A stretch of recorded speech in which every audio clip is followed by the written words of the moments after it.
First off, I want to thank the brave men and women who work behind the wall. I want to thank them on a national level because their job goes unrecognized. How do they try to turn a guard? Well, correctional officer. Sorry, I apologize. But correctional officer. How you guys doing today? It's Anthony Gangi, host of Tier Talk. Welcome to another episode of Tier Talk. Russ, I owe you a big thanks, Russ. You have put together a wonderful show with a tremendous hero. Before I give you the honor to introduce this hero, what I would like to say first is why I think this show is so important to us is, first off, it's going to highlight the dangers of what we do because people just don't know. I mean, we just saw what happened in Rikers Island. Yesterday, one of the murderers of Usman Jr. in the Bronx attacked one of my correctional officers in NBC, punching him in the face and dislocated his back, shoulder. Then we roll over to this morning and have a mentally ill inmate who literally, if you see the video, tried to kill a female New York City correctional officer by wrapping his t-shirt around her neck and choking down to the ground. But also, when people don't think that female correctional officers have heart, we're going to show you today that they have heart. So there's a lot of reasons why this show is needed. Russ, great job. I'm going to sit back a little bit, Russ, because I'm not going to steal your shine. But Russ, do you mind introducing our guest? And then don't forget, Russ, we do have a sponsor. So after we introduce our guest, I have to go to the sponsor. I have to come back, introduce the video, and then go to the show. Oh, absolutely. I think this is going to be a great show. I think everyone's going to enjoy it. Anyway, we're here to introduce you to Officer Rosie Anderson from the North Carolina Department of Corrections. And we're going to talk about an incident, a critical incident that she was involved in and what happened to her. Yes, Rosie, thank you for coming on, Rosie. First off, I know you're busy. Second off, you're going to share a very emotional story. So first off, thank you for your courage, both on the job and for what you're going to do today. So thank you, Rosie. Thank you. Okay, Rosie, so before we introduce you a little bit more, and I want to know a little bit more about you, I'm going to cut to our sponsors. And guys, after our sponsor, I'm going to show you the video. This is going to be the video of what happened to Rosie out in North Carolina. And then we're going to meet Rosie. And then Rosie's going to share her story. And then obviously in the comments, you know, I would love to hear what you think of the dialogue that we're going to have. So guys, if you haven't, the show Tier Talks for you brave men and women that work in correction. So please subscribe, interact, engage, comment, hit that bell. That bell is going to notify you every time I post a video. I stand by for our sponsor. I wanted to attend a university that had an intelligence program. I wanted to look at problems different. I wanted to increase my critical thinking abilities. AMU offered those avenues to expand. Obtaining your degree as an adult, you're actually paying yourself and investing in yourself. You can't put a dollar on it, it's priceless. It's something that can never be taken away from you. American Military University. Learn from the leader.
All right, we're back now, guys.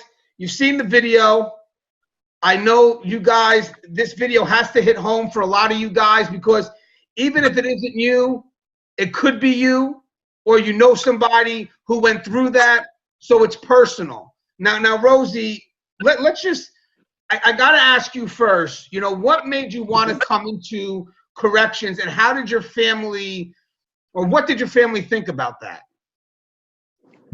Well, I loved it when I worked with the kids. When you work with kids, you feel like you're making a difference. And I did love it.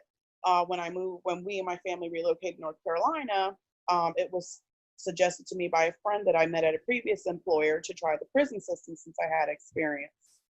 My husband was a little weary of me going into adult corrections, being that I had mainly been with children, and that was without incident. But I really wanted to do it, and it was my career path. So I went in, and I loved the camaraderie amongst the fellow officers. I loved the team that I worked with. I did love my job. Of course, it had its days. Just in the blink of an eye, all of that was taken. And it just goes to show you can never let your guard down in that situation, ever. You constantly have to be on your toes and watching everything. Now, you said your husband was weary. What was he nervous about? That I was going to a men's prison. And what exact prison was it again? Central Prison in Raleigh, downtown Raleigh, North Carolina. And what unit were you in charge of at that day? I wasn't actually in charge of a unit that day. I was on patrol, which is relieving other officers for breaks, getting them lunch or heating up their food, running any errands my sergeants or superiors had me do. Now, I notice, obviously, this is what me and Russ are going to pick up. So I'm going to go first, Russ, before you dive in. I have one question. Obviously, you feel free to dive in. Right off the bat, the people that watch the video, I'm sure their first concern is going to be is that you're alone on the floor. Their second concern is going to be the delayed response. So right off the bat, why were you alone on the floor? Why don't you have a partner? The officer originally assigned to that floor did not. She was alone. I had been spending any downtime I had on the floor with her so that she was not alone, because she was one of several that were assigned by themselves to a block. I relieved her so that she could go exchange her equipment. She was gone less than 10 minutes, but she was only gone about 3 or 4 before my attack started. Ideally, what I would like to see is, I think when we did a little preliminary show here, just to discuss what we were going on, you call it the eye in the sky. And eye in the sky is going to be an officer in a security area. I would call it like a local control point who has visual, both obviously physical and then also monitors, you know, that should pretty much have every blind spot out there.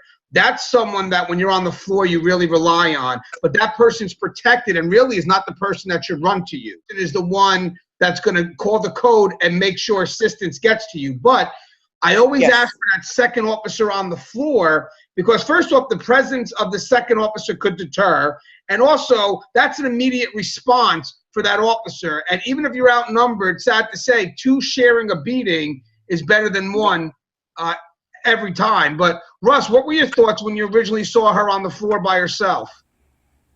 Well, you know, I was really surprised. I thought, you know, depending on how much inmate traffic was through there, to have to be dependent on just one officer, it really puts that one officer in a pinch, in a bind, especially when you're dealing with inmates and you're trying to make them conform and comply to policy and procedure and stuff. Just the fact that you don't have a backup and no one to help if things go wrong, man, that's I mean, I've been in that position before, but not in the way that she describes it, where it seems like there's an endemic failure to staff posts adequately, just going on by what we said, doing our pre-show stuff.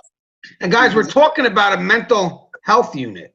So the inmates are obviously, in my mind, a greater threat, because some of them may not be able to reason well. And in some cases, some may not understand what it is that they're doing.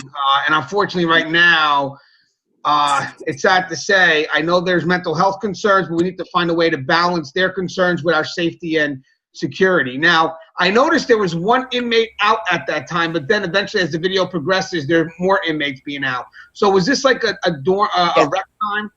Yes. So the majority of our inmates had gone to roof rec, which is a privilege that they had earned.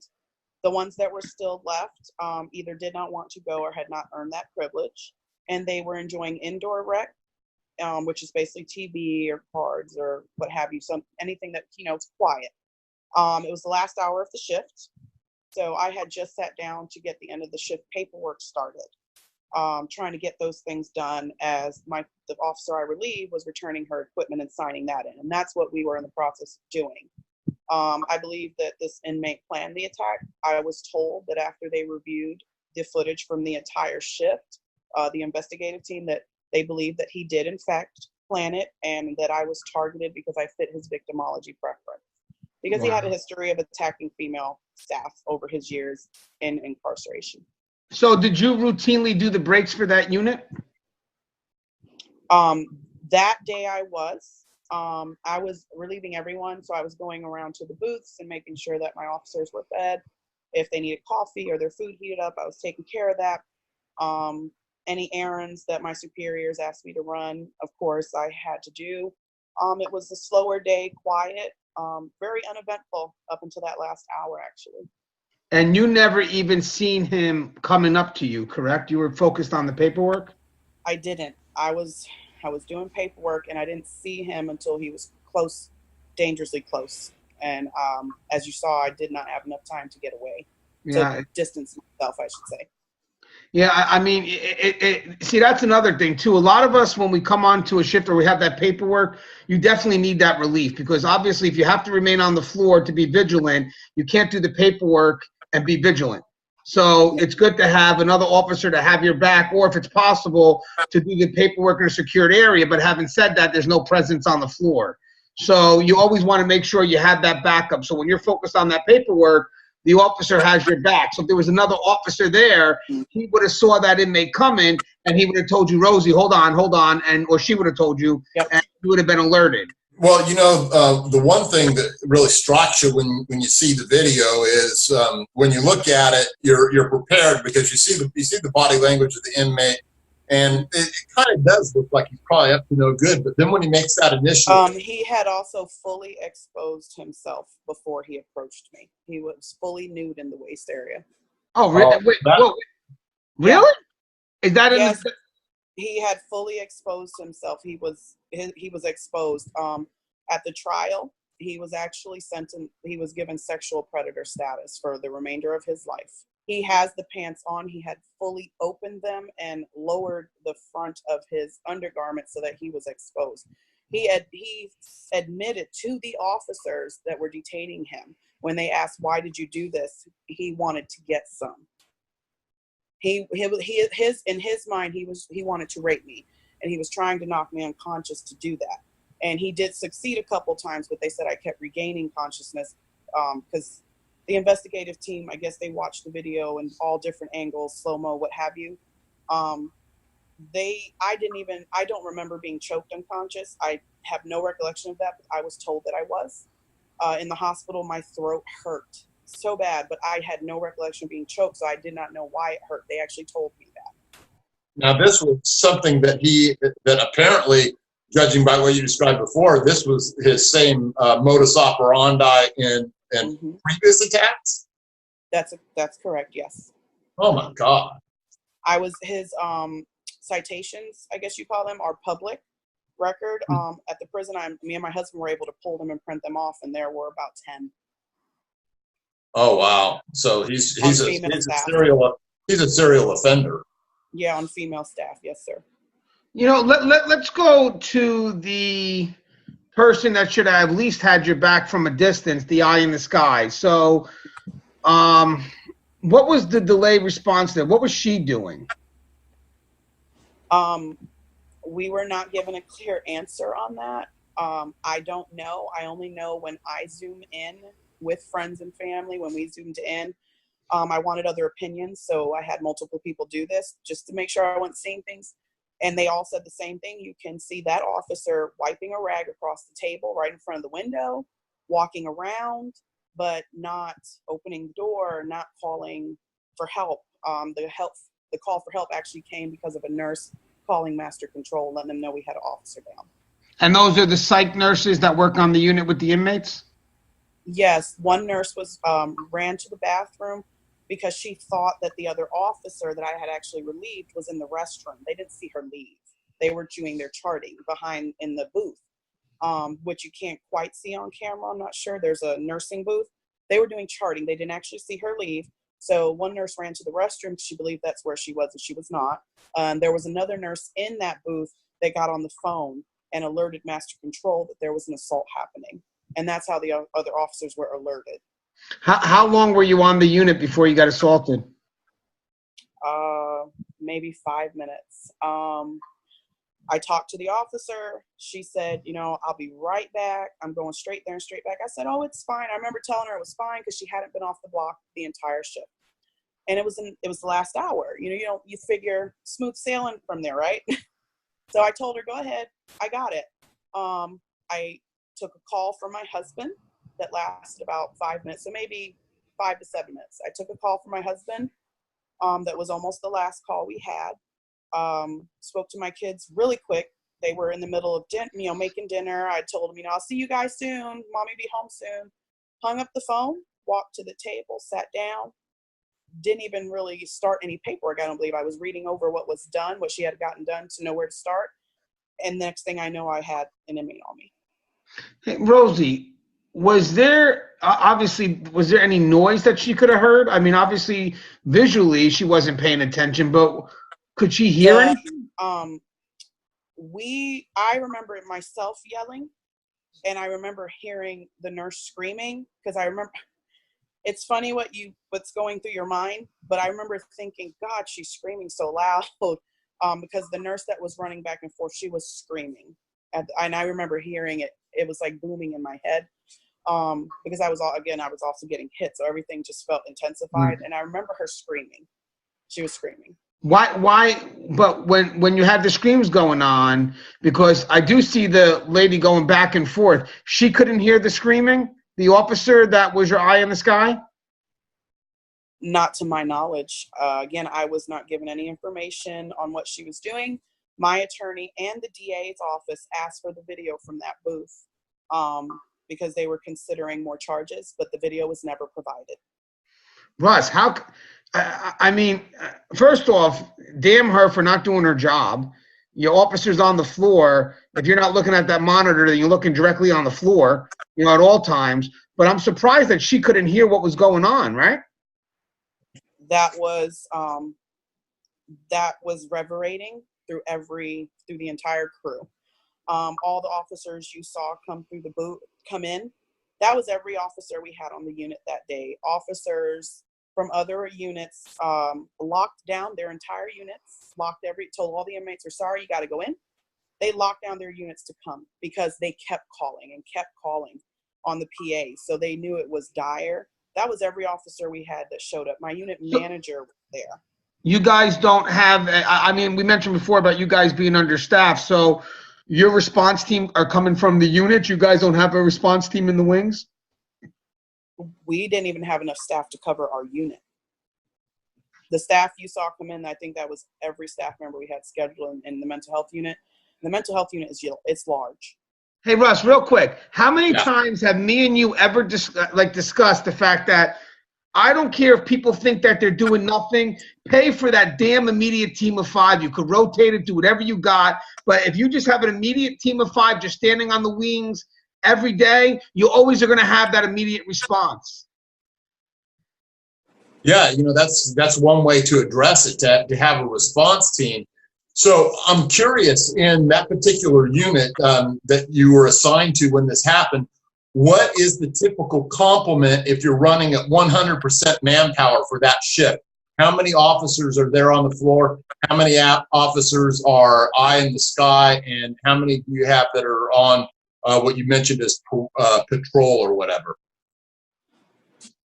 I think, if I remember correctly, it should be 25 to run a shift at the time that I was there.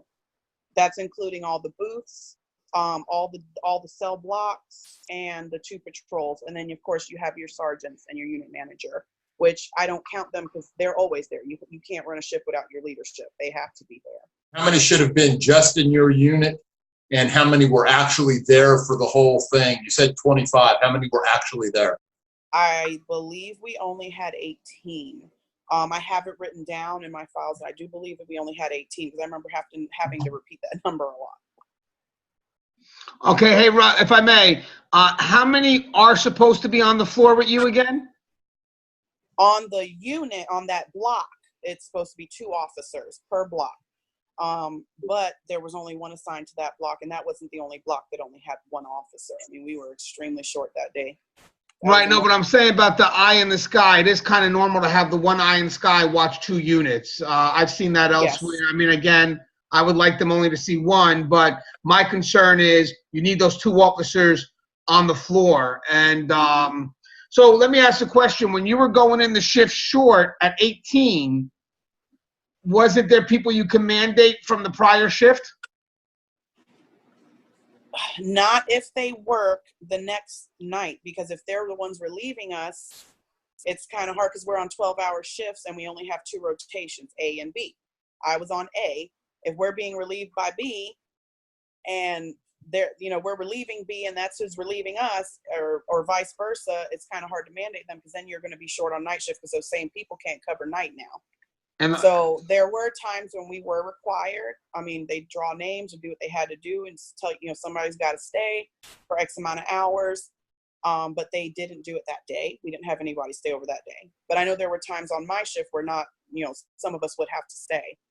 I'm wondering, when you guys are running under, who makes the order to leave that post unmanned technically? So if you were supposed to have 2 officers on the floor and now you're cut down to 1, who makes the order to operate it that way?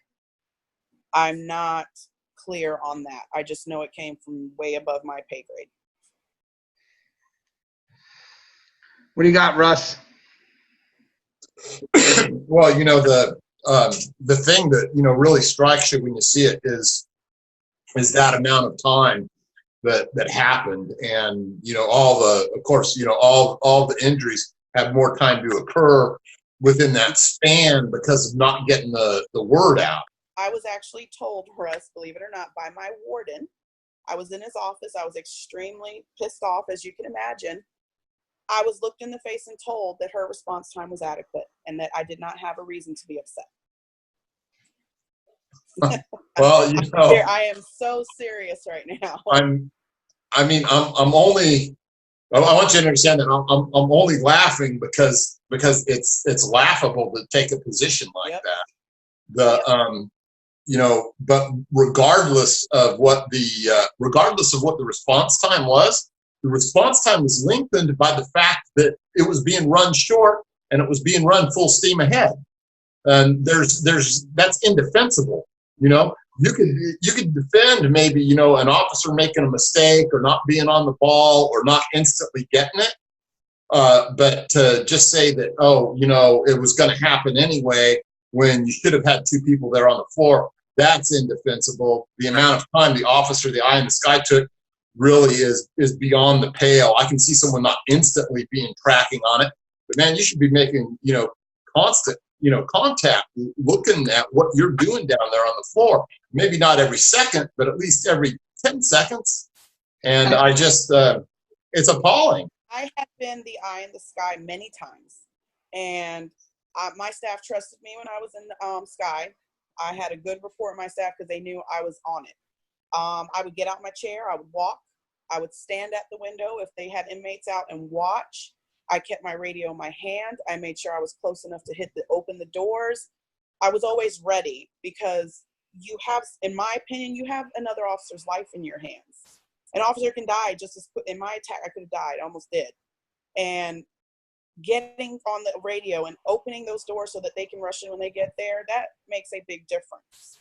So to me, when I actually watched the video myself, and it was about a year later, and realized why the other officers were so upset, because they were telling me, like, do you not realize how long it took for us to get in there? We were outside the door and I didn't understand what they meant. I'm like, I was, because I remember thinking they're coming, where are they?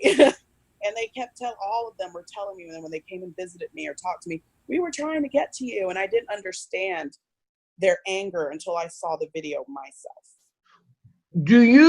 How do the cell doors open? You do it manually, or is it done through a control point? Is it electrical? Eye in the sky, it's electrical. She has to open the doors. So what key, what keys do you have on your person when you're walking the floor? We didn't have keys. Everything was worked by the control booths. That's what I was trying to get. I was just going to make sure. Hey, also on another note, because there's a lot of people out there, by the way, guys, if you work in units like this and you don't have the eye in the sky opening up the cell doors, but you are manually, you're putting yourself at risk, because those inmates prop that door open, they come at you, they take those keys, you just lost control of the unit. And I know there are some older facilities that still operate that way, where they don't have the eye in the sky and they're still doing it manually. And it puts you at risk, because the officer's walking with all these keys to all the cells, and it just takes one inmate to pop them and get all the cells open. Now, again, we talked about the delayed response. I'm sure for you it felt like it was an eternity, which it was technically, but I'm sure it felt a lot longer for you. You expected the response. The response took, it looks like it's over a minute. It's got to be close to 2 minutes for a response. I remember thinking to myself, hold on, they're coming. I just kept thinking that in my head, they're coming, just hold on, they're coming, because I could feel myself passing out, and I kept telling, just don't pass out, because I remember in training, they say stay conscious. I remember thinking, don't let them stand up, because one thing they taught us was, don't let them stand up, they'll kick you. They can do a lot more damage with their feet than they can their hands, and sometimes, so I remember holding him, the guard in. That was the one thing, believe it or not, that came right back to me from training when we were on the floor. I remember just grabbing whatever I could grab, his arm, his shirt, and pulling him and trying to keep him from standing up, because I didn't want to get kicked. Being punched was bad enough, and all I could think was, I don't want to get kicked. I don't want to get kicked. So I just remember holding on, and then eventually he yanked himself away from me. I didn't know why. I just used that opportunity to get up and put distance. I do not actually remember spraying him. They told me I did, and then I saw it on the video later, but I actually do not remember spraying him. I honest to God don't. They said I hit the bullseye. How relieved were you when you saw that team? Very. I remember thinking, oh, they finally, because as I was backing up, I felt that he was coming back at me, and I did not feel that I had enough strength to fight again. I literally just got an overwhelming feeling of despair, like, shit, he's going to come at me again. I can't do a round two. And then I saw them coming in, and I was like, oh. And then I just remember thinking, I want to get out of here. My thoughts weren't very coherent. I just wanted to leave that area. And I don't remember actually walking off. I woke up on the floor. They said I had lost consciousness, and I woke up on the floor. I'll tell you something, Russ. I mean, thank God in my career, I don't want to jinx it, but I've never been assaulted. I don't know what it's like to be you, but I can understand what you went through, if that makes any sense. I think anybody in this profession is a hero, but you also become more heroic when you share your story with others, because they get to learn, and in the process, you save lives. I mean, that's the key. That's why me and Russ do shows like this, because we want to let people know that if you're thinking about taking this profession, this is the dangers, be aware of it. But also there are times when people become complacent. They forget who they're dealing with. And sometimes you have to remind them of sad to say, but other stories where, hey, the threat is real, wake up. You see officers sometimes with their hands in their pocket during mass movements, and you're sitting there like, what are you doing, man? These are the worst of the worst. And, but you forget you're the lion's den. It's the lion's den. And what I did like, though, what you were telling me is when the inmate was able to get on top, your instincts came in. You were able to hold the inmate close. That's great advice, by the way. Not let the inmate stand up. And then when you were moment to break free, even though you may not remember it, you sprayed and you did what you could, and you never gave up. That's the key. And I hope that people see that in you. A lot of people question the importance of females in the profession, but maybe they just never worked with one that has a heart like yours. I've worked with many. Russ has worked with many. And I know a lot of men that couldn't do what you did. So, you know, just to see that happening, you're a credit not just to the profession, but you're a credit to the other women out there who are professionals. And now when anybody doubts them, this is a quick video that they can reference, because here you are, Rosie Anderson, the example of what most of, even myself, would hope to be in a situation like that. So thank you for your courage. Thank you for your service. Just thank you for being you, you know, and thank you for shedding light on this story, because it's something that's needed and something that me and Russ could share. And Russ, thank you for bringing such a hero onto my show. I think it was great to be able to do this. And, you know, I think that, you know, in just bringing the rest of it to fruition, I'd really like to hear from Rosie two things. And at least from my viewpoint is the status of the offender. Was he convicted? How much time is he doing for that? And then lastly, what's in Rosie's future? We did have a trial. He was charged with he had received several charges. 16 more years were added to his sentence, as well as sexual predator status. And I was given a restraining order for the remainder of his life, in the off chance he should be released or paroled. I was medically retired when we settled with the state because I have permanent damage from the numerous injuries I received. So I'm no longer with Department of Corrections. I've gone back to my healthcare roots and doing that. And it's just been one day at a time. He caused a severe back injury that causes me a lot of discomfort some days. I go to pain management. I get injections for that. What was originally diagnosed as a concussion was later upgraded to a traumatic brain injury, which does cause me to have trouble finding words and the stuttering, which irritates me. Concentration stuff, of course. I can't hear as well as I used to out of my left ear because I took all the blows to that side. So it almost sounds like this side I'm underwater sometimes. So there was some lingering things. You know, I had broken bones, so those hurt when it rains. But all in all, I still look at it as it could have been worse because I can walk. Even though my back hurts, I can walk. Even though I have the concentration and speech issues, I can talk. I can still write. I can still do my job. So that's how I look at it, because my family seemed a little more devastated than me at first. So I just tried to be strong for them. I'm light-skinned, so during my healing process, I was every color of the rainbow, and I had to make it fun for my kids because they had a very hard time with it. So I said, you know, Mommy's just being a Crayola box today. I'm just going to be Crayola this week, I guess, you know. So they nicknamed me Crayola that week, and we made fun of it. I mean, that's the only way I think you can get through something like that, especially when you're trying to help your children cope while you're coping. Is you've got to make light of the situation. You got to look at the positive. If you dwell on the negative, you're not going to get anywhere. So we focused on the positive and we got through it. Rosie, would you like to say anything in closing to the audience?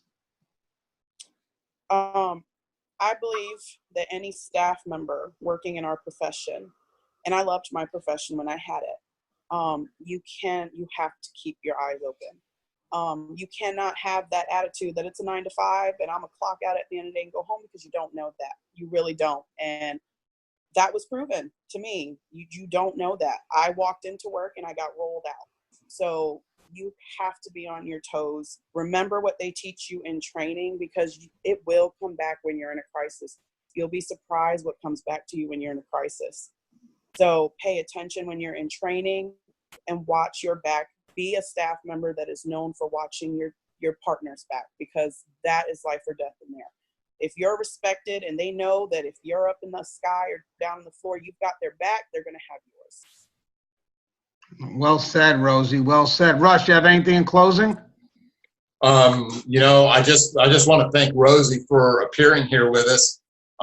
She talked about having problems word searching or communicating. I didn't see any of that. I think she's been a wonderful guest. Thank you. And I just want to, make sure that I reiterate thanking her for her service. And, you know, I think this is an icon that staff can look to when you're down there on the ground and you know, the times look bad and you're having to fight for your life.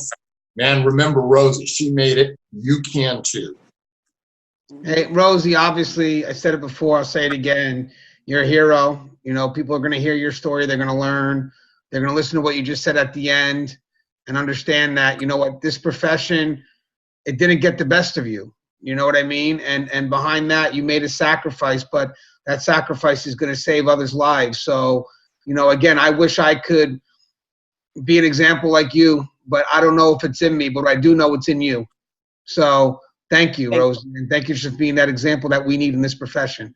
So, guys, I hope you enjoyed the show. It was a great story, a story that we need to hear at this time. And, you know, it's sad that something like this happens. But again, at the end of the day, we learned from it.